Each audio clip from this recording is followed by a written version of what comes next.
कारणों का पता लगाता हूं और समस्या समाधान कैसे होगा ये बताता हूं। तो एक और कार्यक्रम आज ऐसा हुआ है कि पहली बार के हम शहर के अंदर कार्यक्रम ले रहे हैं, ऐसा कभी नहीं हुआ। जो भी परिस्थिति हो, लेकिन एक आज आप लोग इतने टाइम से यहाँ बैठे, कुछ महत्वपूर्ण बातें आपके बीच में मैं कहना चाहता हूं, उसको दिल में आप उतार के लेके जाइएगा, बेशक समाज को लाभ होगा।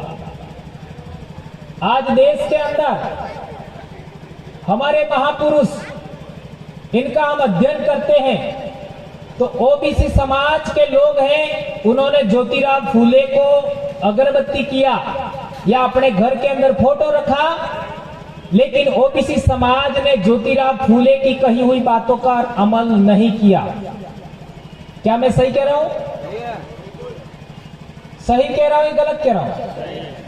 इसी तरीके से एससी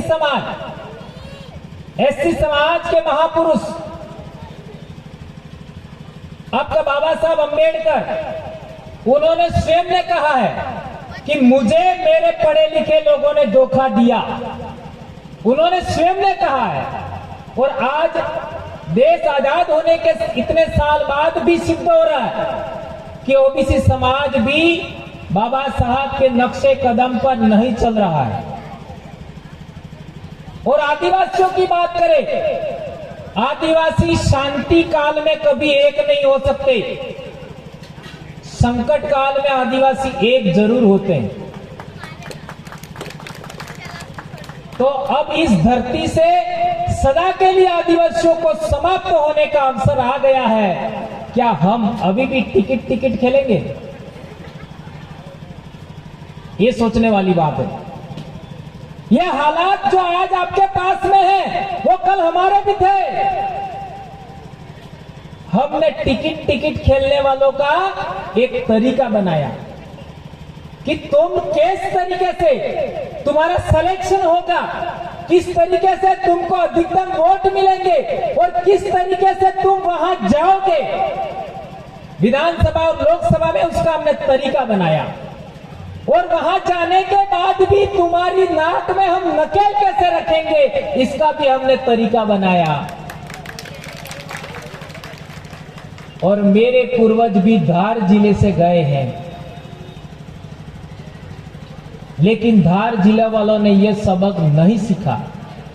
यदि सीख लिया होता तो ये नौबत नहीं आती। ये मैं रतलाम झाबुआ में तो रोज बोलता हूं, रोज का मतलब है महीने 2 महीने में बोलता हूं, तो वे लोग काफी कुछ उनमें परिवर्तन आ गया।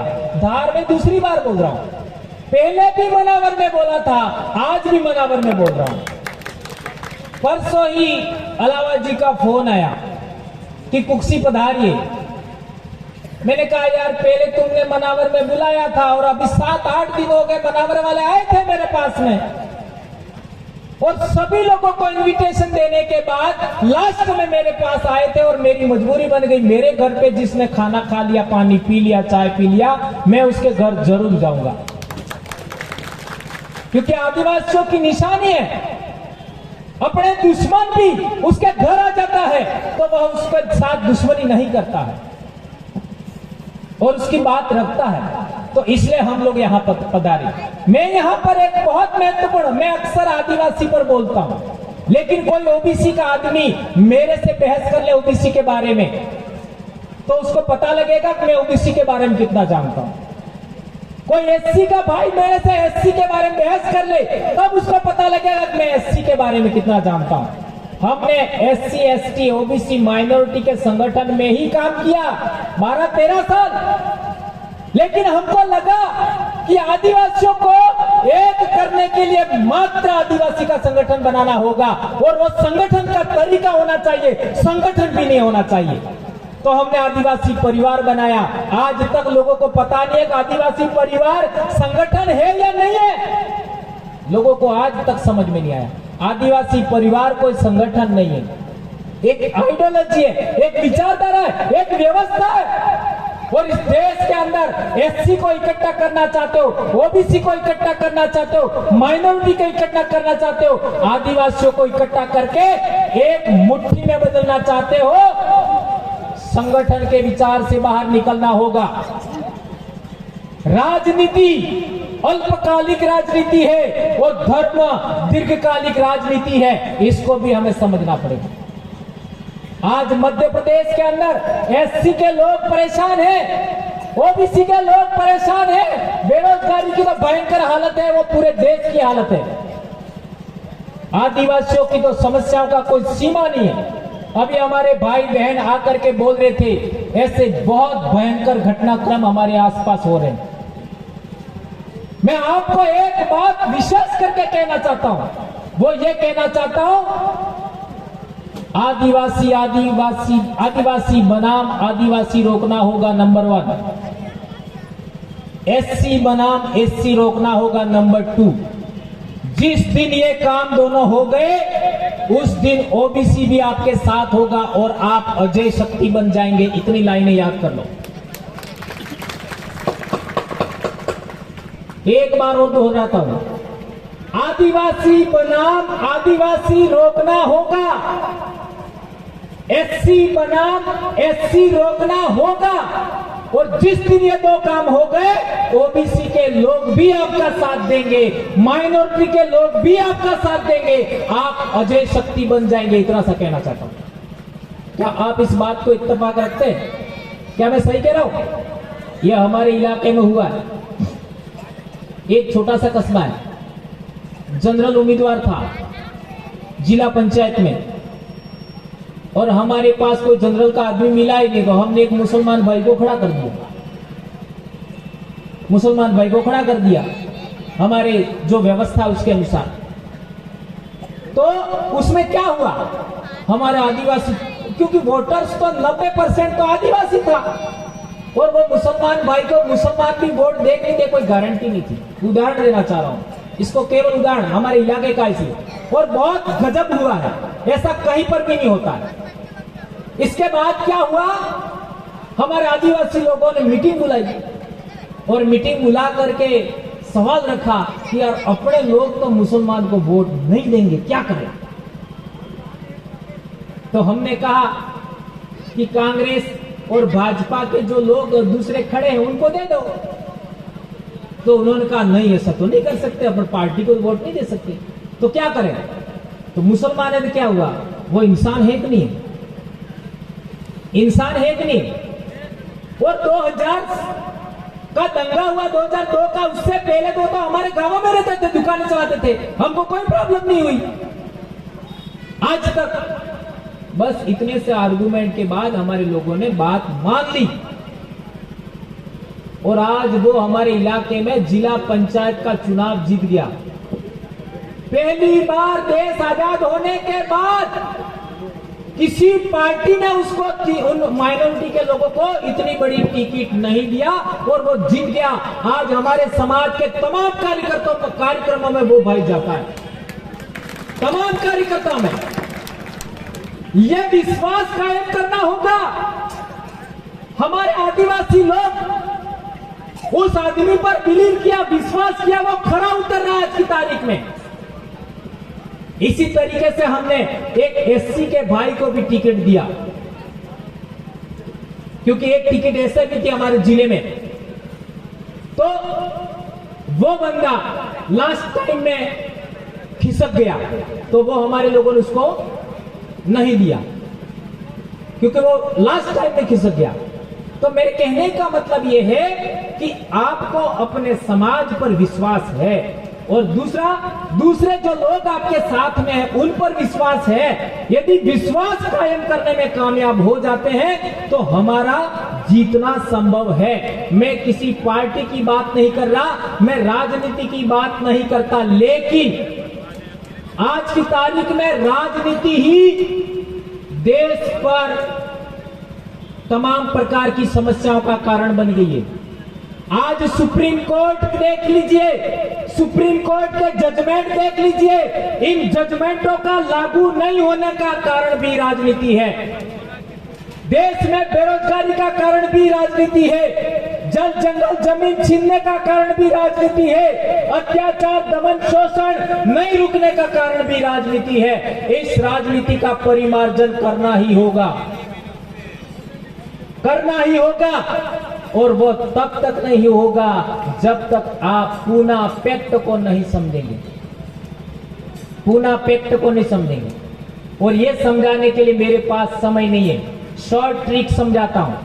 शॉर्ट ट्रिक ये है कि हमारी रिजर्व जो सीट है, हमारी जो रिजर्व सीट है, उस पर जब तक आदमी उनके द्वारा सेलेक्ट किया हुआ जाएगा, तुम्हारी समस्याओं का समाधान कभी नहीं होगा। जाओ,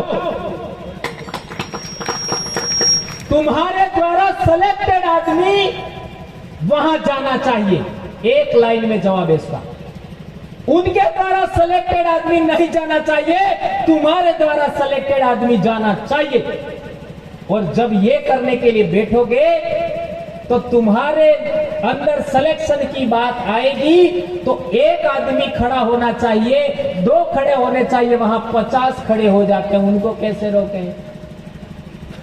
ये है तरीका, ये है बात। उसके लिए हम लोगों ने जनप्रतिनिधि सिलेक्शन प्रणाली बनाई है। और ये जनप्रतिनिधि सिलेक्शन प्रणाली आप लोगों ने समझ ली, ये मैं मंच पर नहीं बोल सकता, मैं जानता हूं लेकिन बोलूंगा नहीं। हमारे इसके लिए ट्रेनिंग देने वाले लोग हैं। जनप्रतिनिधि सिलेक्शन प्रणाली को आप समझोगे तो ही 2023 में आप सफल होंगे। मैं पुनः यहां से कह के जा रहा हूं, वरना आप सफल नहीं होंगे। लिख लो आज ही, साइन चाहो तो मेरी साइन कर देता हूं मैं, मेरे साइन दूसरा कोई नहीं कर सकता। नहीं जीतोगे, गारंटी दे रहा हूं। यदि आप लोगों ने इस बात को रोका, कौन सी बात को?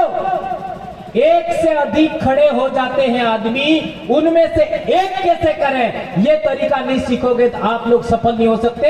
इसी बात के लिए हम लोग यहाँ के मध्य प्रदेश के लोगों को बार बार सजेशन करते हैं और कई लोग इस बात को समझ भी गए। मैं यहाँ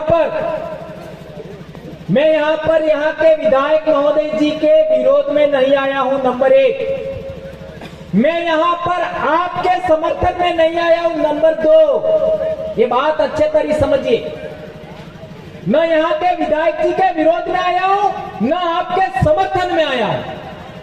मुझे पहले से पता था मध्य प्रदेश के सबसे ज्यादा जाबाज लड़ाके, सबसे ज्यादा जाबाज कार्यकर्ता यहां इकट्ठा होंगे, इसलिए मैं आया। और वो जाबाज लड़ाकों को यदि मैंने आने वाले समय में जो समस्याएं हमारे समाज के सामने आने वाली है, आपके सामने आने वाली है, उसका थोड़ा बहुत भी आपको मैंने समझा दिया तो मैं सफल हो जाऊंगा, ऐसा सोच करके मैं आया हूं। इसलिए मेरे भाइयों, आप लोगों से बार बार अनुरोध है मेरा, एक बात गांठ बांध लीजिए, आज के बाद कभी भी आदिवासी बनाम आदिवासी नहीं करेंगे, एससी बनाम एससी नहीं करेंगे, ओबीसी बनाम ओबीसी नहीं करेंगे, माइनॉरिटी बनाम माइनॉरिटी भी नहीं करेंगे, क्योंकि आप मुस्लिम भाई भी सुन रहे हैं। अब सवाल पैदा होता है बहुत महत्वपूर्ण, जो लोग हमारे आदिवासी समाज के ही लोग, जो आदिवासी समाज में ही पैदा हुए, वे लोग रात दिन आदिवासी समाज को बिखेरने का काम करते हैं, उनका क्या? जो लोग एससी समाज में पैदा हुए और एससी समाज को रात दिन बिखेरने का काम करते हैं, उनका क्या? जो लोग ओबीसी समाज में पैदा हुए हैं और ओबीसी समाज को रात दिन बिखेरने का काम करते हैं, उनका क्या करें? उनका भी तरीका हमारे पास में है, उसका भी इंजेक्शन हमने बनाया है। लेकिन उस इंजेक्शन को हाथ में लेने का आप सीखो तब ना, लगाने का बाद में हाथ में लो तो सही। वो इंजेक्शन भी हमने बनाया है। तो मेरे कहने का मतलब यह है कि आप लोगों को जनप्रतिनिधि सिलेक्शन प्रणाली को समझे बगैर, उसको अपनाए बगैर हमारा विधानसभा लोकसभा में जाना संभव नहीं है। उसकी नसबंदी 1932 में हुई है। आज कौन सा साल चल रहा है? कितने साल हो गए? 32। 10 साल बाकी है। देश आजाद भी नहीं हुआ था, देश में अंग्रेज थे, संविधान नहीं बना था। उस समय नसबंदी हुई है कि सच्चे आदिवासी लड़ाके, सच्चे एससी के लड़ाके, सच्चे ओबीसी के लड़ाके विधानमंडल में नहीं जाना चाहिए, लोकसभा में नहीं जाना चाहिए। उसका बंदोबस्त तो 1932 में हुआ, और 1932 में मेरे दादा की शादी भी नहीं हुई थी। मेरे दादा की शादी भी नहीं हुई थी। सोच लो वो लोग कितना एडवांस है जिनको आप विरोधी मानते हैं। और मैं भंवरलाल परमार मेरे साथ जी रहे इस धरती पर जितने भी जीव हैं, चाहे वो किसी भी समाज का आदमी हो, किसी भी धर्म का आदमी हो, किसी भी देश का आदमी हो, कोई भी जीव जंतु हो, मैं किसी का दुश्मन नहीं हूं, मैं मानवता का पक्षधर हूं। इसलिए मेरा दायित्व बनता है हमारे देश के अंदर लोकतंत्र कायम होना चाहिए, लोकतंत्र जिंदा रहना चाहिए, संविधान लागू होना चाहिए, मानवता आबाद होनी चाहिए। हमारे देश की शिक्षा पद्धति, हमारे देश के अंदर एक ऐसा विश्वविद्यालय था, 2 से 4 विश्वविद्यालय थे, लेकिन एक विश्वविद्यालय को बार बार याद किया जाता है, नालंदा। 10,000 स्टूडेंट एक जगह पढ़ते थे, आवासीय विद्यालय था, 2000 शिक्षक वही रहते थे। क्या इस देश में आज 70 साल हो गए, आजाद हुआ देश, एक भी इंस्टीट्यूशन ऐसा नहीं बना आज की तारीख में। वो देश उस जमाने का विश्व गुरु था। यदि उस तरीके का विश्व गुरु का हम कायम करना चाहते हैं तो हम लोगों को राष्ट्रवाद की परिभाषा भी दूसरी बनानी होगी। सच्चा राष्ट्रवाद क्या है? हमारे साथ जी रहे सभी जीवों का कल्याण होना चाहिए, यह सच्चे राष्ट्रवाद की परिभाषा होनी चाहिए। इसको आप जिएंगे, ऐसा मैं विनम्र अनुरोध करना चाहता हूं। दोस्तों, मैं बार बार कहना चाहता हूं आपको एक बात कि आप लोग यदि डेमोक्रेसी के अंदर, आप लोकतंत्र के अंदर संविधान को मानते हुए, कानून को मानते हुए आप विधानमंडल में जाना चाहते हैं, लोकसभा में जाना चाहते हैं, आप एक बार जनप्रतिनिधि सिलेक्शन प्रणाली कैसे होगी और इसका इंप्लीमेंट करने से क्या लाभ होगा, उसका हमारे राजस्थान के लोगों से एक बार आप प्रशिक्षण जरूर लेंगे, ऐसा मैं कहना चाहता हूं। और आपको वहां नहीं आना है, वो लोग आपके पास आएंगे, क्योंकि आपका और मेरा खून एक ही है। ये कहना चाहता हूं, यदि आप भील हैं, भिलाला हैं या बारेला हैं, तो भी भंवरलाल परमार और आपका खून एक ही है, उसको कोई माइकल अलग अलग नहीं कर सकता। ये बात मैं बार बार कहना चाहता हूं। ये रामदेव काकोड़िया, ये हमारा लोकेश मेरा छोटा भाई, और ये 2-4 भाई, सुमेर भाई, कितना बढ़िया बेहतर बोले, और बहुत सारे बातें कितना बढ़िया बोले, लेकिन क्या कारण है कि हम लोग पुलिस केस में फंस जाते हैं? इसका भी हम लोगों को थोड़ा सा और मंथन करने की जरूरत है। मैं उसके बारे में ज्यादा बात नहीं करूंगा। एक इंपॉर्टेंट बात, ये बहन आई थी, उनके लिए आप लोग जो भी थोड़ा बहुत न्याय दिलाने में सक्षम हैं, क्योंकि यहां पर हमारे से ज्यादा लोग रहते हैं और आप सक्षम हैं, आपके ऊपर कोई प्रश्नवाचक चिन्ह नहीं लगा सकता। पूरे देश के अंदर, पश्चिमी भारत के अंदर आदिवासियों के संगठन है, वो सबसे ज्यादा ताकतवर है, सब लोग जानते हैं, और आप उनको न्याय दिलाएंगे ऐसा मैं मानता हूं। एक इंपॉर्टेंट बात और कहना चाहता हूं मैं, 30 तारीख को हमारे पूरा बहुत बड़ा कार्यक्रम हमारे राजस्थान में हो रहा है। या कम से कम 10 से 12 लोग हम बोलने वाले आने वाले थे, लेकिन उस काम में लगे हुए हमारे एमएलए साहब है, वो भी आने वाले थे, लेकिन वो सब उनकी ड्यूटी वहां लगा दी हमने। तो मैं ये कहना चाहता हूं कि आप लोगों को वहां पधारना है, वहां पधारना है, और वहां पर आपको बोलना है। भले मैं बोलने से रह जाऊं चलेगा, कांतिबाई बोलने से रह जा चलेगा, लेकिन आप एक बार आइए, आप एक बार, कई भाई हमारे ये 8-10 भाई यहां बैठे हुए जो कई बार वहां राजस्थान में आए, जैस के मेरा अभी मामला हुआ उसमें भी आए थे, बोले। मैं दिल से सल्यूट करता हूं तमाम भाइयों को, लेकिन वहां आप आइए और आप हमारे लोगों से जुड़िए और हम आपसे जुड़ेंगे। आदिवासियों की एक समस्या है, एससी समाज की एक समस्या है, ओबीसी समाज की भी एक समस्या है। वो अपने साथ सबको जोड़ना चाहते हैं, लेकिन वो किसी के साथ जुड़ना नहीं चाहते। समझ रहे? मैं आपको मेरे साथ जोड़ना चाहता हूं, लेकिन मैं आपसे भी जुड़ना चाहता हूं। मैं क्या समझता हूं, हर एक आदमी क्या समझता है जो बड़ा लीडर है, ये लोग मेरे कहे अनुसार चलने चाहिए। हम लोग ऐसा नहीं करते। हमारी जो राय बनती है वो ही फाइनल। आदिवासी परिवार का अध्यक्ष कौन है मालूम है आपको? आदिवासी परिवार का संयोजक कौन है, अध्यक्ष कौन है, प्रभारी कौन है? आम राय है वह आदिवासी परिवार का अध्यक्ष है। आम राय। मैं अध्यक्ष नहीं हूं, न कांति भाई अध्यक्ष है, न राजकुमार अध्यक्ष है, कोई नहीं है।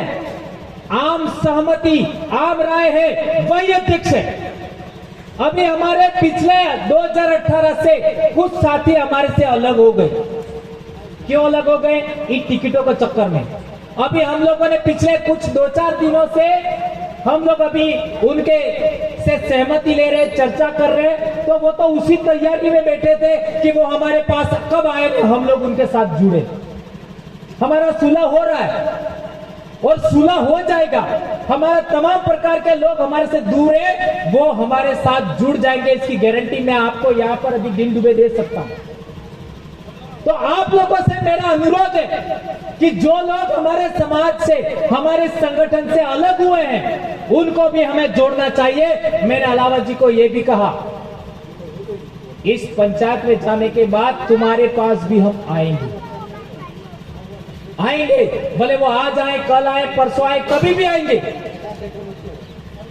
और यदि आप हमारी बात सुनते हैं तो हम सलाह मशवरा करके एकजुटता कायम करने का भी प्रयास कर सकते हैं। यदि दोनों गुट हैं वो सहमत हो तो, ये भी हमने बोला है।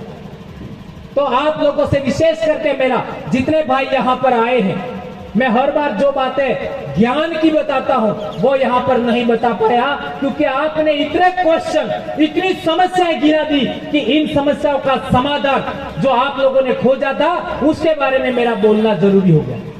आप लोगों को आर्टिकल 51AH के बारे में जानकारी रखना होगा। 51AH, आर्टिकल 19, आर्टिकल 13(3) क, उनके बारे में विशेष करके आर्टिकल 25, उनके बारे में आपको बहुत इंपॉर्टेंट बातें, जो संविधान भी कौन सा जो प्रारंभ में लिखा गया था, उस संविधान की बुकलेट लाइए, सुप्रीम कोर्ट के जजमेंट पढ़िए, उनके आधार पर आप लोग काम करिए। और बोलने में जो हम वक्तव्य देते हैं उसमें एग्रेसिवता लॉज के समान होनी चाहिए। कैसे? थोड़ा धीरे, फिर थोड़ा सा फास्ट, फिर थोड़ा धीरे, फिर थोड़ा फास्ट, इस तरीके से बोलना चाहिए हमको। धारा प्रवाह, एग्रेसिव नहीं होना चाहिए। और किसी भी तरीके से हमारा गुस्सा मारना सीखना होगा। मेरे को भी, मैं बहुत ही आपका गुस्सेल आदमी हूं, लेकिन मेरे को एक आदमी ने बताया था, भंवरलाल गुस्सा मारना सीखना होगा। और मैंने गुस्सा मारना सीखा, आज मैं बहुत सहनशील बन गया हूं। अभी मेरे को कोई भी लोग गाली देते, मेरे को कोई फर्क नहीं पड़ता। बहुत कुछ अनाप शनाप कहते हैं, मेरे रंग के बारे में भी बात करते हैं। मैं 2011 में इस बीमारी से ग्रसित हुआ, लेकिन यह बीमारी से ग्रसित होने के बाद मैं सबसे ज्यादा फेमस हुआ। मेरे फोटो आगे के नहीं मिलेंगे, क्योंकि मैं तो 2002 से काम करता हूं समाज में, लेकिन 2011 में मेरे को हुआ, उससे पहले कई फोटो नहीं मिलेंगे। फेसबुक पर एक फोटो मिलेगा मात्र। आज लाखों लोगों के पास मेरे फोटो, लाखों, और न जाने कहां कहां लोग सुनते हैं। ये बीमारी होने के बाद मैं और ज्यादा फेमस हुआ। उसका कारण यह है कि मैंने जो जानकारी हासिल किया, वो परिपक्वता हासिल किया, बोलने का तरीका विकसित किया, वो चीज आप लोगों को पुनः कायम करना होगा, आपको सीखना होगा। आप में बहुत काबिलियत है। मैं चाहता हूं कि भंवरलाल परमार जैसे कम से कम 100 से 150 आदमी इस मध्य प्रदेश में पैदा हो, आपकी गुलामी सदा के लिए समाप्त हो जाएगी, यह मैं कहना चाहता हूं। और वो लोग एससी के भी होना चाहिए, माइनॉरिटी के होना चाहिए, ओबीसी के होना चाहिए, और मेरे खून के तो हर हाल में होना चाहिए। और मैं वो पोटेंशियल आप में है, वो काबिलियत आप में है, बस थोड़ा सा आपको प्रशिक्षण लेने की जरूरत है, केडर लेने की जरूरत है। और एक बार पुनः कहना चाहता हूं, जयस संगठन को बिखरने से रोकना है, इसको मजबूत बनाना है। भंवरलाल परमार की रईस है जिंदगी खत्म हो जाता चलेगा, लेकिन मैं आपके जयस को पुनः मजबूती देने के लिए, उसको पुनः मजबूत बनाने के लिए, पुनः एक करने के लिए अपनी जान की बजाय बाजी लगाने के लिए तैयार हूं। आज हमारे राजस्थान में देख लीजिए, पड़ोसी गुजरात में देख लीजिए, आदिवासी परिवार की मजबूत जड़ें कायम हो गई है, उसको अब कोई हिला नहीं पाएगा। मैंने एक किताब भी लिखी है, आदिवासी परिवार विजन बुक, उसको भी आप लोगों को पढ़ना चाहिए। लेकिन आप कहोगे कि मेरे को दे दो, मैं कभी देने वाला नहीं, उसके लिए आपको मेरे घर आना पड़ेगा। रोटी का प्रबंध करूंगा, सोने का प्रबंध करूंगा, वो नहीं मिलेगा जी। हाँ, फोटो भी नहीं मिलेगा। वो बोल रहे हैं, उनको मालूम है इसमें क्या क्या लिखा है। इतनी इंपॉर्टेंट बातें लिखी है कि हमारे समाज को किस तरीके से हम जोड़ सकते हैं, और जुड़ने के बाद टूटेगा कैसे नहीं, वो सब बातें लिखी हुई। हम देते क्यों नहीं है? क्योंकि पता ही नहीं पड़ता साला कौन हमारा है कौन। आगे नहीं बोलता हूं। बहुत सारी बातें आप लोगों ने सुनी, इतने टाइम तक आप बैठे, और एक दो साथी हमारे बीच में और हैं, उनको भी सुनना है, इसलिए मैं अपनी बात को जितनी कह दी उतना ही। लेकिन एक बात जो मैंने बार बार बोली, उसको याद रखना, आदिवासी बनाम आदिवासी नहीं, एससी बनाम एससी नहीं, ओबीसी बनाम ओबीसी नहीं। लेकिन जो लोग हमारे समाज के आदिवासी होकर के आदिवासी के विरोध में काम करते हैं, उनको कैसे रोका जाए, उसका इंजेक्शन हमने बनाया है। उस इंजेक्शन को आप लोग एक बार समझने के लिए तैयार हो जाएंगे। इतनी बात मैं कह करके अपनी बात समाप्त करता हूं।